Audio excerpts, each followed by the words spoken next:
On today's episode of the Cryptoverse, John McAfee on why Bitcoin will become the standard for the world.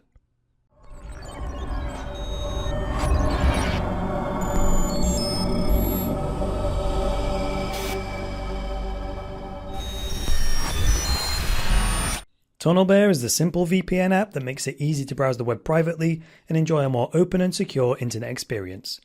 Try TunnelBear for free by checking out the link in the video description below. Hi there guys, and welcome to the latest episode of the Cryptoverse, your regular dose of news and commentary on Bitcoin, cryptocurrencies and blockchains. I am your host, Chris Coney. So let's get into today's news. So just before we get into today's news, let's just deal with this. It says here, Trump pump, Bitcoin price surges following election upset. I've seen this headline on multiple news sites. I don't think it's true, so when we see something like this, what do? We verify it or falsify it by going to the Bitcoin charts. So let's have a look here on Bitcoin Wisdom. Let me just change my color scheme here to white instead of dark, because then you'll be able to see it easier on the recording. So I'm looking at the Bitcoin chart right now, and if I zoom in a bit, a surge to me, this doesn't look like a surge. So today is the 10th of November 2016.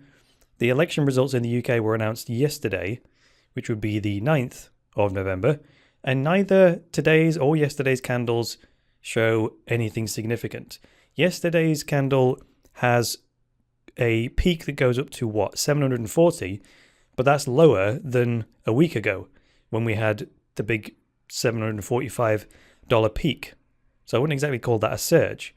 Now if I go out on my zoom, it neither gets anywhere near the previous surge that went right up to $778 back in 2016. What's that, the 6th month? So that would be May or June time, when it went up to 778.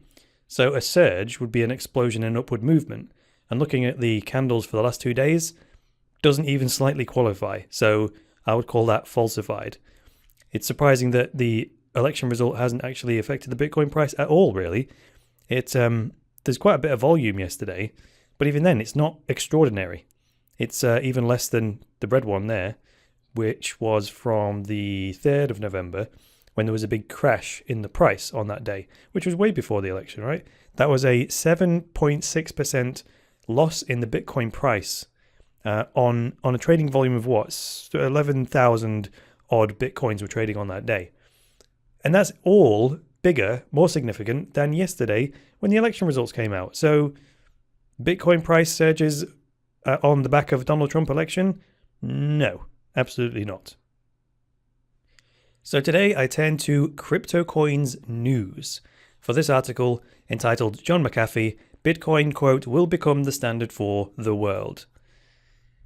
So here we go. It begins by saying John McAfee, a former programmer for NASA during the 1970s and the creator of the first ever antivirus, entered the packed blockchain money conference room to rousing applause. Now, one of the main reasons I've chosen to cover this article today is because I can actually verify what's in it, since I was actually there. I was at the blockchain money conference for last weekend, and John McAfee in particular was one of the speakers I was personally really looking forward to seeing and hearing. So here's a quote from John McAfee. It says, quote, information only has value based on who wants to buy the info and its contents. And then he goes on to say, Bitcoin is the information. The value of information is the information itself. So John's a security expert, right? So that's the lens through which he sees the world. And the point he began with in his speech was that before Bitcoin, as a hacker, you might steal a bunch of information, but you'd have to find a buyer for that information in order to make some money. And the example he gave was to say you stole the blueprints for a new stealth fighter from the United States government. You'd have a very limited market of buyers for that information in order to turn it into cash you could spend. He then pointed out that Bitcoin is essentially information. And so a Bitcoin is essentially a piece of information. And the reason that makes a difference is because Bitcoin is the value. So hackers can steal the actual value and spend it, which is kind of a first. And that's why he emphasized that very point. Now, moving on to this yellow bit here, it says, this is not a quote now, this is just the article. It's something that he said in the speech, but it's not quoted. It says, there are 100 million phones that have spyware or a keylogger on them, he continued. And hackers are monitoring these phones. On their systems, they have criteria laid down that says, notify me if someone downloads one of these 20 wallets. And now you can go and download the Mycelium wallet. I'm not sure why that's in the article, because that would be one of the ones that the spyware would be looking for. So specifically how he described this working was that first the hacker has to get the spyware on the phone, which is, he said, simply a case of running a script in the background when a page loads on a porn site. So then the spyware, once it's in there, it will just wait for you to open or download any one of the crypto wallets that it knows about, right, which the hacker has listed. And once it's done that, it goes about taking screenshots. So if it detects you've opened the Mycelium wallet or the Jax wallet or whatever on your phone, it then goes about taking screenshots of what's on your phone's screen in an attempt to get a picture of your private key and then send it back to the attacker. Now, it doesn't have to do this randomly either. If the hacker has studied the way that the app works, typically there's a fairly standardized process that happens when you first install a new mobile wallet. It first asks you to set a password or to write down your private key or back up a recovery phrase or whatever. And usually that's the second or third screen that is displayed. So these spywares can be programmed to capture the second or third screen after the app is first opened. And then there's a high degree of accuracy that the hacker will get a picture of the private key. And John asked the question to the crowd, and I actually answered it. He says, and what happens if the attacker gets your private key? And I was like, well, you can just take all the money out, right? It's as good as having ownership of those funds. So it doesn't matter how secure the actual software is, doesn't matter how well it's written, all of that goes out of the window if I leave my private key laying on the table.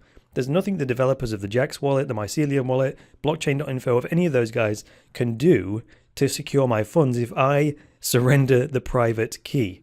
And that was the key point that John was making. So let's move on to this green bit here. This is another quote.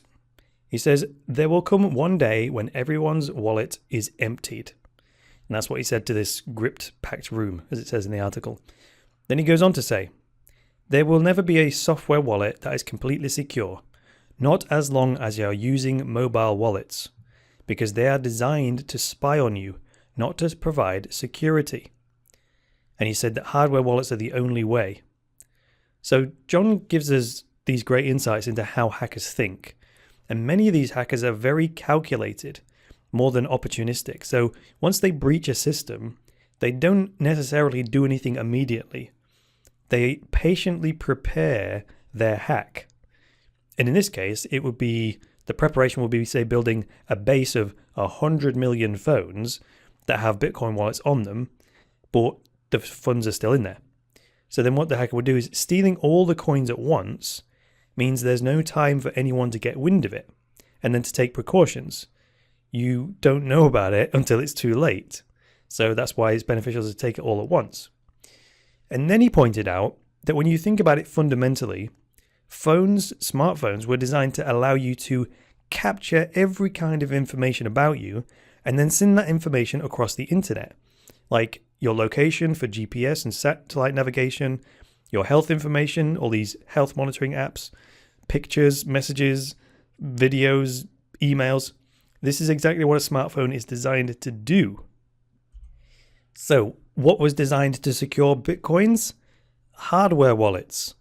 They are designed to perform a single function of securing your Bitcoins or other coins and only let some out when you authorize each individual transaction.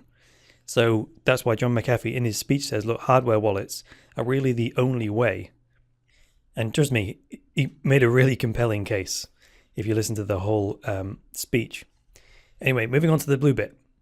The article says, in explaining that they are setting up a new mining pool, quote, he said, we rewrote all the software. What's out there is the most insecure piece of software I have ever seen, close quote. So John has this Bitcoin mining operation, I think he said it was in North Carolina, right next to a hydroelectric power plant. And as he says here, they have created a completely custom software and computer system to run their operation. And of course, that's all based on John's knowledge as a security expert. And he says, when people bring me ideas for new apps and whatnot, he says, I'm not looking at the business case. His mind automatically goes, oh, I can get in here, I can get in here, and I can get in here. Because if a system isn't secure, then it's doomed eventually, isn't it? So now let me move down to the purple bit here. Here's another quote. He says, I don't agree with the DAO hard fork, close quote. He said that in passing during his presentations to cheers in the room. And yes, he did get some cheers on that. Once the presentation was over, this is the author of the article saying, I found him surrounded by a crowd, taking pictures, and managed to quickly ask some questions, beginning with why he doesn't agree with the DAO hard fork. Quote, the DAO hard fork reverses time, he said. Time goes only one way, forwards. It can't go backwards. And then he said, quote, it's messing with maths, he continued. Now, I've said this on the Cryptoverse before, but I also don't agree with the DAO hard fork. And my reasoning is that it teaches people that they don't have to bear the consequences of their actions. I think that's very dangerous because when there are no consequences, people don't learn the valuable lessons. If you have no memory of the pain, then your brain won't remind you the next time round. So let's finish this off with the grey bit. It ends by saying McAfee's attendance at the conference is very much yet another sign of the continuing attraction of Bitcoin, the only space where high financiers, members of parliament, pioneers in computing, the intellectual curious, and the ordinary man outside who somehow made his way into the conference intermingle with a rich and passionate pastiche that aims to bring cutting-edge technology to the failed banking system which almost clogged the world's arteries just 8 years ago. Now, this is exactly why I have chosen to apply myself to the world of Bitcoin, cryptocurrencies, and blockchains. This list of all the different types of people who are paying attention to Bitcoin reveals how money is a fabric that interconnects everything. And I'm someone who wants to alleviate suffering in the world. But rather than flying to Haiti and doing humanitarian work, I see that my personal skills are better applied to transforming the economic system that creates the environment where such suffering emerges. So thanks for joining me today, guys. If you liked this episode, hit the like button. If you disliked it, hit the dislike button. Leave me a comment below with some feedback and get subscribed. Or even consider supporting me directly by going to cryptoversity.com/podcast and sending me a Bitcoin tip to the address on that page. If you would like to support me without actually spending any money, then click on the Steam It logo. Vote for this episode on the Steam network. That will get me some cryptocurrency without you having to spend a penny. If you would like something physical, then scroll up to the top, click on the store button. That will send you through to the Cryptoversity store where you can buy yourself a t-shirt with the Cryptoversity branding on it. That kind of thing helps me out a lot. Or if you would like more structured information on Bitcoin, cryptocurrencies and blockchains, click on the courses button and you'll be able to buy yourself an online course. That's all for today. I will be back tomorrow with another episode of the Cryptoverse. And until then, it's me, Chris Coney, saying bye for now.